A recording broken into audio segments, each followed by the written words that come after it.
의심이 많아져요. 네, 살아남아야 되니까. 그러니까 나쁜 게 아니죠. 무슨 말인지 알죠? 선생이 그런 역경을 거치지 않았으면 의심을 안 해. 남을 믿어요. 근데 선생이 몸을 망치는 첫 번째 간이 이렇게 되고 내가 이렇게 되는 원인은 그 의심이 자꾸 생기는 거예요. 그런데 저는 그 신경질적인 그런 의심이 아니고 이성적으로 믿는다고 하면 또 더욱 믿게 되죠. 알겠습니다. 그러니까 이제 확인주의가 생긴 거야. 확인주의가. 네. 불확실한 시대에 이렇게 고학을 했거든. 그래서 나는 어머니가 아버지가 잡혀가서 3년 만에 6.25가 나기 직전에 내가 태어나요. 50년 1월 1일 날. 그러니까 우리 아버지는 6.25 나기 이틀 전에 사형을 받았는데 어머니가 전쟁이 나서 가보니까 시신이 없어. 교도소가 이미 엉망이 돼버리고. 그래서 우리 아버지 산소가 없어요. 없는데 나는 어머니가 나를 데리고 고향에 갔더니 사람들이 아니 얘가 이제 태어난 애가 저 아버지가 몇 년 전에 잡혀가 있는데 그 누구 애냐? 그럴 거 아니에요? 그러니까 우리 어머니가 방에 들어가서 이 애만 잘 키워다오. 이 애는 태몽 꿈을 꾸고 내가 남자고 자기가 하는데 태어난 애다. 그러니 네가 좀 키워주라. 우리 소장인 논밭을 받은 사람 집에 맡겨놓고 우리 어머니가 방문을 걸어 잠그고 밥을 안 먹고 일주일 만에 돌아가셨어요. 그러니까 밥을 굶고 돌아가셨는데 우리 어머니는 누명을 쓰고 돌아갔지만 누명이 아니죠. 그래서 성씨는 허씨가 돼 있어. 우리 아버지 성을 받았어. 왜? 아버지하고 결혼을 사니까.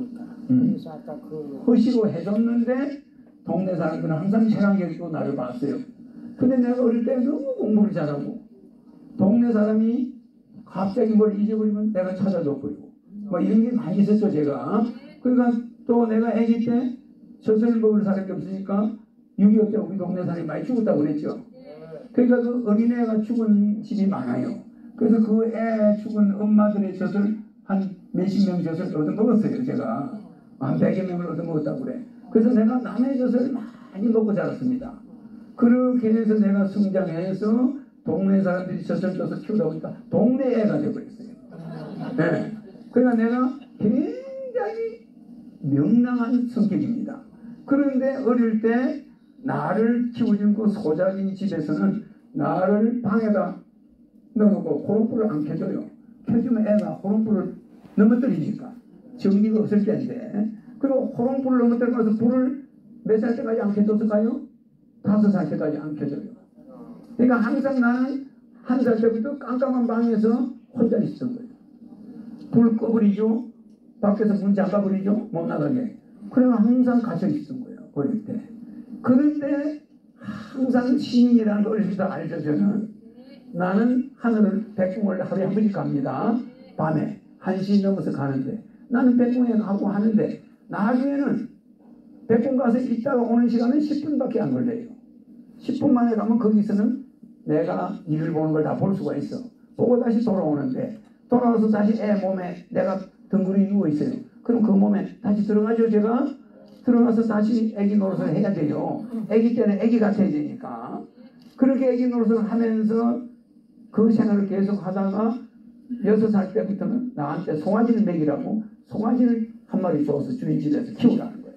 그래서 소를 먹이면서 저녁마다 추워서 마구간에 가서 송아지를 끌어안고 잤어요. 심심하니까. 춥잖아요. 근데 송아지 목이 그렇게 뜨거뜨거해. 그래서 소를 끌어안고 크면서 소하고 내가 많이 교류를 해요. 같이. 그래서 소가 우리 집에 소가 제일 깨끗해요. 왜? 마구간도 제일 깨끗하고 내가 누워 자니까 마구간에서 같이 소하고 자니까 불을 안 떼죠. 방에. 나무가 없으니까 내 방에는 불을 못 떼게 해요. 겨울에 굉장히 추워요. 그런데 어린애가 얼어 죽지 않으려고 맨날 소 마구간에 가서 내가 소를 끌어안고 자는데 그래서 총재님 그 유튜브를 보면서 꼭 내가 나가 성장하면서 자라는 그 옛날 고등학교 때 인왕산에서 또 교복을 내가 내 별명이 짜집이니까 또 여기도 교복이 교복을 배제 고등학교 내가 갈 때 이승만 대통령이었어요. 이승만 씨가 대통령 때 그래. 그러니까 그러니까 시골에서 이제 경기 경북은 못 가고 그래서 전라도에서 이제 올라오셔. 배제를 들어갔는데 공부를 잘한 거야? 시험은 봐서 합격했는데 이 교복 그 찐치라 책인데 그걸 못 써서 이 교복 그들이 입던 까만 것을 입고 가서 내가 그 교문에서 잡혔던 그런 것들을 생각하면서 그래도 내가 또 폐결핵이 3기가 걸렸어. 사기. 근데 그걸 나한테 해주시고 서울대 그래도 영문과를 갔기 때문에 학교 박수 박수. 대단하게 오늘 잘한 서울대 영문과를 갔다고. 서울 4대 영문. 서울 4대 영문과. 예. 선생이 되려고 했고. 아니 그밖에 거기가 가장 학교도 싸고 가정도 싸고 좋으니까 그래서 상군 이근영 그때는 그 최명 육군 대장. 예 상군 그때는 사령관. 부사령관이었죠. 거기를 가정교사를 했기 때문에 거기서 잘 먹고 서울대에서 그 학생보건소에서 주사를 다니는 1년 만에 나왔죠. 해결이 나왔다. 그래가지고 제가 사실은 이렇게 해도 되는 괜찮습니다. 하여튼 그래서 거기서 내가 이제 갑자기 이게 몸이 나시니까 힘이 나는 거야. 그래서 그때 교련 반대 대학교 거기에서 우연히 본의 아니게 단상에 올라가서 연사하면서 가장 그때 그래서 대해서 내가 거기서 사대를 할 수가 없어서 내가 대학교 법대 가서 행정고시를 했었어요. 행정고시 1차까지 합격하고 그때가 막 보니까 이제 일본 유학이 막 열리는 나보게 그래서 야 그때는 사무관도 행정고시 학교에도 배가 고플 테니까 그러는 내가 일본 유학 가서 내가 오히려 서기관 특별 채용 되면 좋겠다. 내가 유학 시험을 봐가지고 일본 와세다 집에 갔어요. 그래가지고 일본 왔는데 일본 와세다를 갔다고. 예, 대학을 가지고 졸업은 다른 대학에서 했지만은 그러니까 내가 아까 이 총재님 그 부친께서 소작들한테 나눠준 또 우리 그 할아버지가 나눠준 그런 그래도 그 피가 그 공덕이 있어가지고 이만큼 공부도 하시고 미국까지 오신 거예요. 네, 그래서 항상 그걸 생각하고 그리고 또 하나는 나는 총재님이 나는 지금 여기서 바이블 성경을 대단히 믿기 때문에 나는 하나님이 창조하시고 구속하시고 그 성경책이 틀림없이 하나님이 쓰신 인간 역사가 틀림없이 맞아왔다는 것을 믿고 사는 사람이에요. 그래서 총리님이 만약에 하나님이 보내신 분이고 하나님이 창조하신 분이라면은 틀림없이 이거 나가 하나님이 하실 거라고 생각하시기 때문에 총리님 앞으로 저 경도 나서주고 했으니까 앞으로 잘 되시고. 알겠습니다. 고맙습니다. 그러면 머리는 이 상태가 대뇌도 그렇고 손에도 그렇고 다 막혔어요. 자, 내 쳐다보세요. 이제 머리 고치고 네. 이제 됐습니다. 네. 이제 다 고쳤으니까 네. 머리 한번 대보세요. 네. 손가락 하나만. 뒤에 자. 인터뷰 있습니다. 네. 하나. 안 떨어지죠? 떨어집니까? 떼보세요. 안 떨어지죠? 떨어집니다. 안 떨어지죠? 예, 예. 네, 머리 정상이 되고 나머지 또 내가 나중에 다 고쳐드릴 거예요. 네.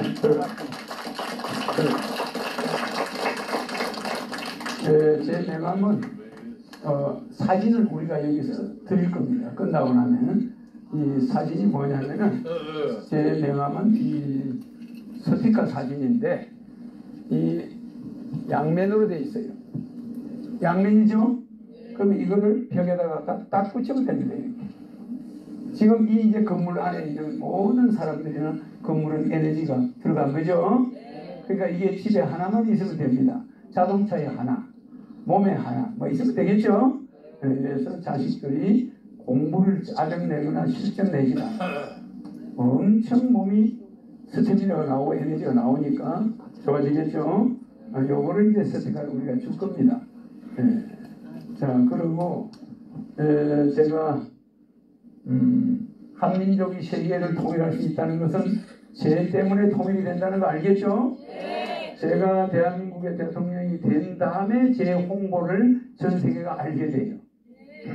과학기술부 장관이 조사하겠죠? 하버드 대학 교수들이 찾아오겠죠? 전 세계가 인터넷에 한 번만 나가버리면 전 세계 붐이 일어나겠죠? 모든 이슬람 국가까지도 내 사진이 안방에 다 붙어있게 됩니다. 알겠습니까?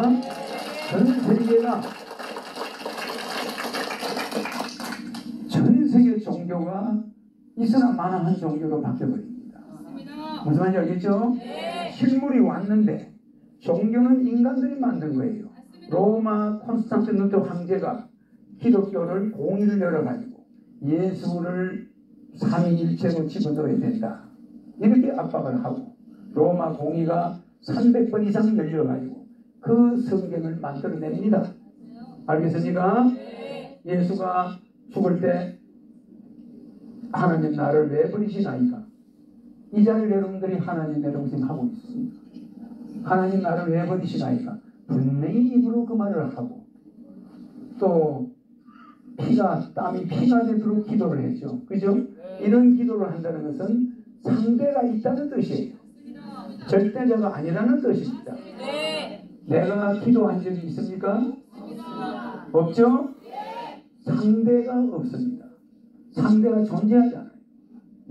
그러니까 내가 한반도에서 여러분 앞에 태어나서 한민족을 세계에 내세워가지고 한류를 일으키고 또 내 스티커가 세계의 모든 우유에도 흑인령을 불러버리면 그 우유는 영원히 썩지 않는 치즈로 바뀌는데 안 부르면 보름이면 썩어버려요. 알겠죠? 그러니까 흑인령을 여러분들이 활용해서 우리 한민족이 세계 통일하는데 동참해야 되는데 서로 의심이 나고 비판이 나고 이러면 되겠습니까? 안 되겠죠? 그래서 이 전기 에너지도 여기다가 내 사진을 대면은 저 건물 3층에 거기까지도 에너지가 다 전파되는 그런 사진이 있을까요? 여기다가 전기 100V 되면은 이 건물, 이 부도체들이 전기가 통할까요?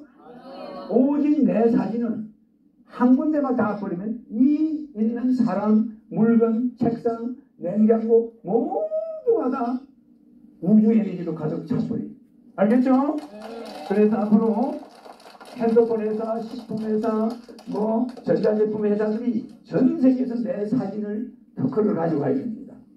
그래야 대량 판매를 할 수 있잖아. 이런 시대가 앞으로 도래할 때 한민족은 돈이 넘쳐나겠죠?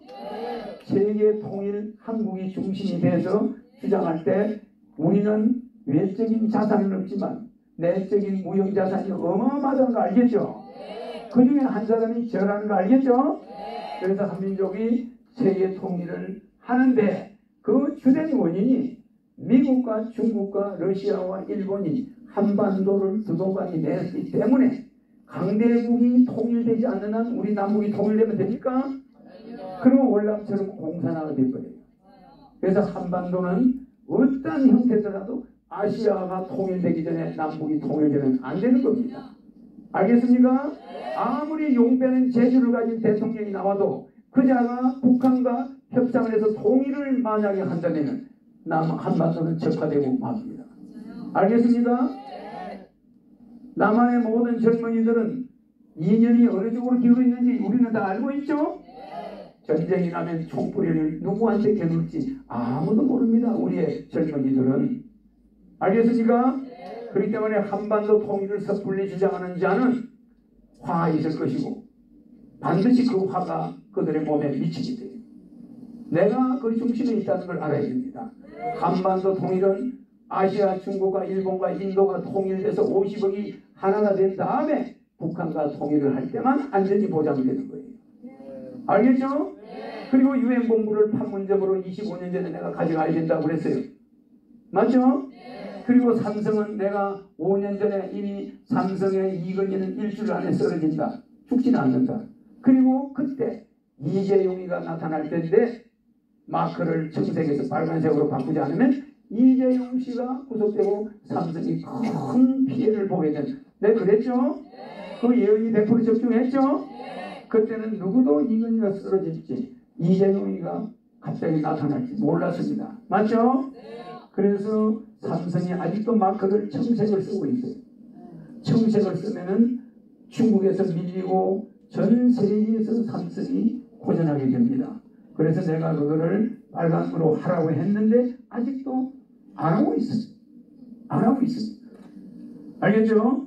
또 박근혜는 대통령 당선되기 전에 박근혜는 4년 만에 탄핵이 되고 촛불시위를 하고 국회에서 개헌을 추진하다가 쫓겨난다고 그랬죠? 그럼 내 예언이 100% 맞았습니까?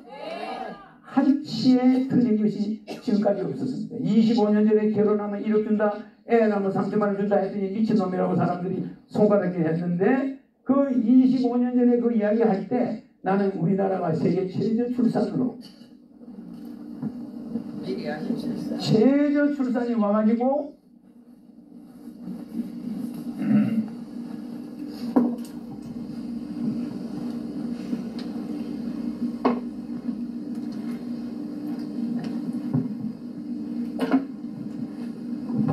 PPP 이게 뭐죠? PPP가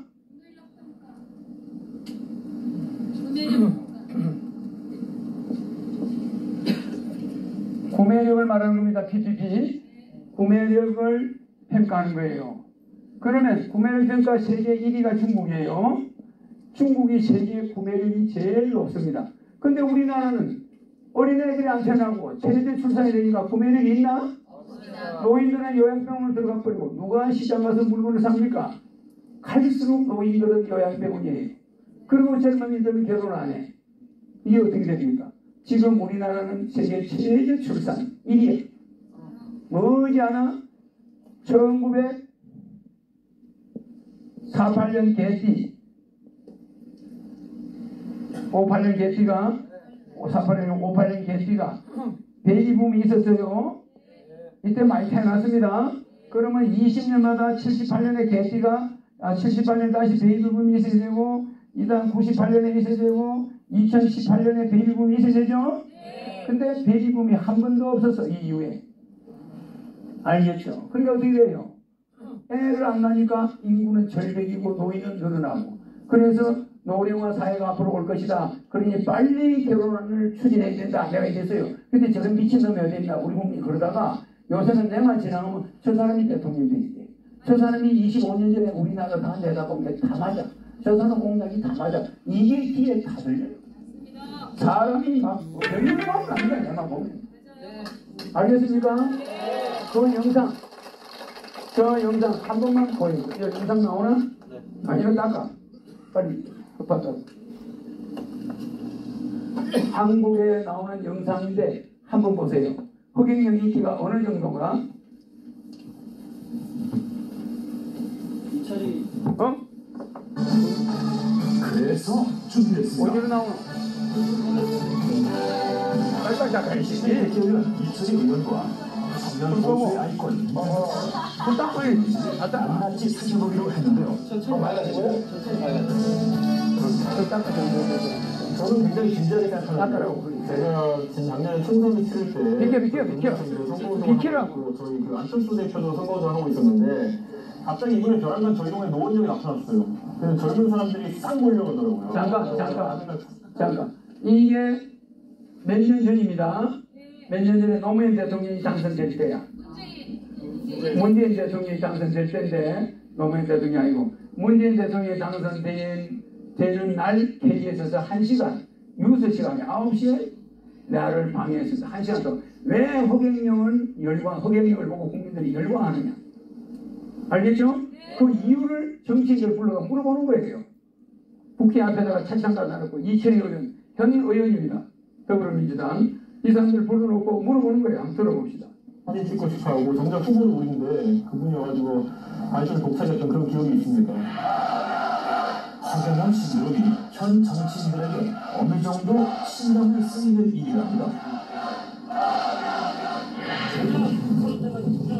이게 잠깐 허경영을 내가 지나다니는데 저런 사람들이 저렇게 열광을 하는데 저게 그때 노원역에 내가 밥을 먹으러 갔는데 거기서 한 1km 떨어진데 안철수하고 이준석이가 보궐국회의원 나왔습니다.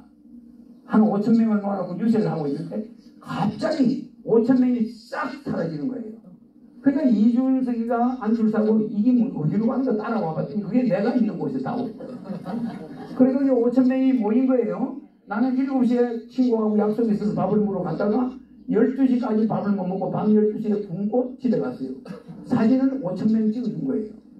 5천 명을. 그 사람들이 흥행을 외치는데 노원구 일대가 발칵 뒤집어져 버렸어요. 그러면 국회의원 나가기 위해서 사람 모아놓은 사람들인데 그 두 사람은 사람이 싹 없어지니까 와보니까 거기 흑인이한테 다 와 있거든. 그 말을 다시 한번 들어봐. 다시. 처음부터 다시 들어. 저는 굉장히 진지하게 생각합니다. 아니 말고 이 앞에. 작년에 총선을 치를 때 이 앞에. 동네에서 이제 선거운동을 하고 있고 이 앞쪽. 그 안철수 대표도 선거운동을 하고 있었는데 앞으로 좀 넘어가요. 처음부터 처음. 그래서 준비했습니다. 20대 국회의원 이철희 의원과 청년 보수의 아이콘 하경영 씨를 낱낱이 살펴보기 허경영 씨를 낱낱이 살펴보게. 저도 굉장히 진지하게 생각하는데요. 제가 작년에 총선을 치를 때 저희 동네에서 이제 선거운동을 하고 있고 저희 그 안철수 대표도 선거운동을 하고 있었는데 갑자기 이번에 벼랑간 저희 동네 노원역에 나타났어요. 그래서 젊은 사람들이 싹 몰려오더라고요. 다들 사진 찍고 싶어하고 정작 후보는 우리인데 그분이 와가지고 관심을 독차지했던 그런 기억이 있습니다. 잠깐 관심을 독차지했던 기억이 있다고 그러죠? 이 사람이 얼마나 쇼크를 받아서 뭐 KBS에 나와가지고 이걸 증언을 하겠습니까? 단 한 명도 안 남고 5천 명이 일순간에 사라지는데 그게 뭘로 연결되는데 SNS로 핸드폰으로 누군가들이 연결된 거예요. 여기 흑인이가 와 있다. 순식간에 사라져. 만약에 내가 대통령 후보 프랭카드를 걸치고 내가 나타나면 대적할 사람이 있겠습니까? 없겠습니까? 없습니다. 있겠습니까? 없겠습니까? 대한민국이 뒤집어져 버려요. 그런 사람이 여러분을 찾아와서 지금 여기서 강의를 하고 있는 거예요. 맞습니다. 무슨 말인지 알겠습니까?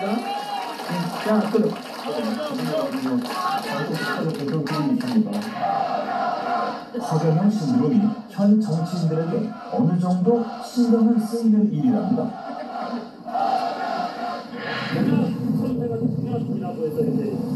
이거 본인이 정리한 거예요? 사전생활이가? 그래도 뭐 아주 들어가는 건 아니지만 대충 방향성은 비슷한 정책들이 실제 실현되고 있다는 걸 몇 가지 느꼈거든요. 몇 가지는 있어 보여요. 우리 흔히 말하는 정치인들이 그렇게 생산적이지 못하다는 국민들이 인식을 하고 있기 때문에 이런 과정의 방법들에 대해 가지고 긍정적으로 보시는 분들도 좀 있는 것 같아요. 정치인들이 어느 정도 성과를 보여줘야죠. 지금은 너무 생산성이 떨어지다 보니까 이렇게라도 뭔가 앞으로 나갔으면 좋겠다라는 좀 강한 목소리가 생긴 것 같아요. 그럴 수도 있겠네요. 정치인들이 약간 좀 씁쓸해지겠어요. 정치라는 게 결국은 이 사람들의 삶의 문제를 다루는 영역이잖아요. 거창한 권력이나 뭐 이상을 쫓는 게 아니라 매일매일 살아가는 사람들, 힘겹게 살아가는 사람들의 삶을 어떻게 하면 바꿔놓을 거냐, 삶의 문제를 다루는 이른바 생활정치, 민생정치 이런 영역으로 가지 못하면 정말 엉뚱한 사람에 의해서 어느 날 전복당할 수도 있다. 이런 위기의식을 가져야 된다는 것은 잠깐. 지금 어느 날 어떤 엉뚱한 사람한테 전복당한다고 그러죠? 네. 그 엉뚱한 사람이 누구죠? 우리나라에 엉뚱한 나타난 사람은 죄밖에 없습니다. 알겠죠? 그 엉뚱한 사람이 나라를 뒤어 전복할 만한 까지 갔기 때문에 이들이 걱정하고 있는 거예요. 걱정하지만 이미 때는 늦었고 대세는 기울었어요. 알겠습니까? 한국 정치인들은 세계 통일을 주장하는 사람도 없고 25년 전에 유엔본부 판문점 안 갖다 놓으면 안 된다. 왜? 북한이 앞으로 핵을 만들 가능성이 있다. 내가 이렇게 주장했거든. 그랬더니 한국에 어떻게 유엔본부가 오냐? 이렇게 국회의원들이 나한테 빠졌어요. 그러면 내가 그때 한 말이 맞죠? 유엔본부 판문점에 진작 갖다 놨으면 북한 거기 유엔 산하단체가 500개인데 500개가 북한 평양과 개성과 문산에 진주하겠죠? 그러면 전쟁할 수 있습니까? 핵 만들 수 있나요? 그거를 내가 방지하기 위해서 25년 전에 유엔 본부를 판문점으로 갖다 놓으면은 미국 혼자서 부담하고 있는 유엔 군사비 10만 명에 대한 군사비 부담을 미국 정부가 솔방 혼자 부담하고 있어요. 그러니까 우리나라에 갖다 놓으면 전 세계에서 유엔 분담금 내놓을까 안 내놓을까? 내놓아요. 그러면 미국처럼 미국은 유엔 분담금을 정부가 부담하느라고 대통령이 매번 고생을 하는데 한국에 가만 갖다 놓으면 유엔 분담금은 지절로 거쳐.